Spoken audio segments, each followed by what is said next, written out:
नागरिक उड्डयन मंत्रालय ने ईरान के हवाई क्षेत्र पर लगाए गए प्रतिबंधों के कारण 410 उड़ानों के रद्द होने की सूचना दी है। डीजीसीए और हवाई अड्डों को अलर्ट पर रखा गया है। नागरिक उड्डयन मंत्रालय ने एक बयान में कहा कि 1 मार्च को अतिरिक्त 444 उड़ानें रद्द होने की आशंका है। MOCAGOI के अनुसार ईरान और मध्य पूर्व के कुछ हिस्सों के ऊपर हवाई क्षेत्र में प्रतिबंधों के कारण 28 फरवरी को घरेलू एयरलाइंस की 410 उड़ानें रद्द कर दी गईं, जबकि 1 मार्च को 444 उड़ानों के रद्द होने की संभावना है। नागरिक उड्डयन महानिदेशालय एयरलाइंस के साथ लगातार समन्वय बनाए हुए है ताकि सुरक्षा और परिचालन संबंधी नियमों का पूर्ण पालन सुनिश्चित किया जा सके। यात्रियों को सलाह दी जाती है कि वे एयरपोर्ट के लिए रवाना होने से पहले संबंधित एयरलाइन से अपनी उड़ान की स्थिति की जांच और पुष्टि अवश्य कर लें। प्रमुख हवाई अड्डों को संभावित डायवर्जन को संभालने और यात्रियों की सुगम सुविधा सुनिश्चित करने के लिए परिचालन अलर्ट पर रखा गया है। यात्री सहायता, एयरलाइन समन्वय और टर्मिनल पर भीड़ प्रबंधन की कड़ी निगरानी की जा रही है और वरिष्ठ अधिकारियों को जमीनी स्तर पर तैनात किया गया है। मंत्रालय का पैसेंजर असिस्टेंस कंट्रोल रूम यात्रियों की शिकायतों पर लगातार नजर बनाए हुए है और त्वरित समाधान सुनिश्चित कर रहा है।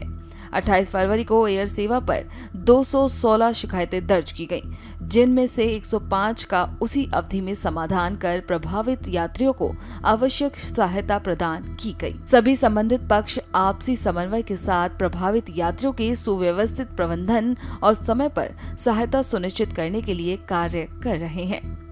बता दें कि ये रद्दीकरण इजराइल और अमेरिका द्वारा ईरान पर सैन्य हमले के कारण हुआ था, जिससे मध्य पूर्व में तनाव तीव्र हो गया और कई देशों ने अपना हवाई क्षेत्र बंद कर दिया।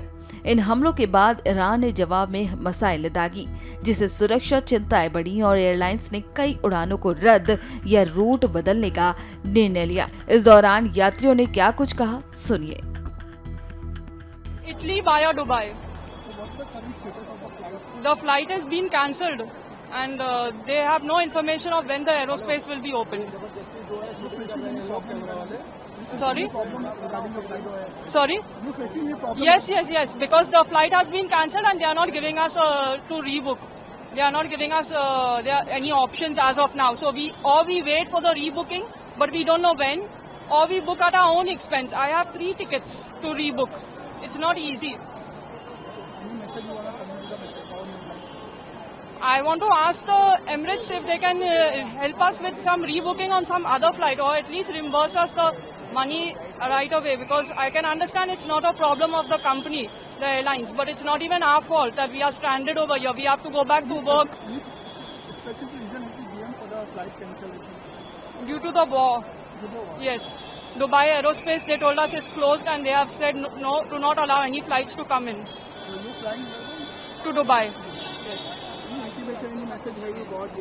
We did not get any information regarding our flight cancellation.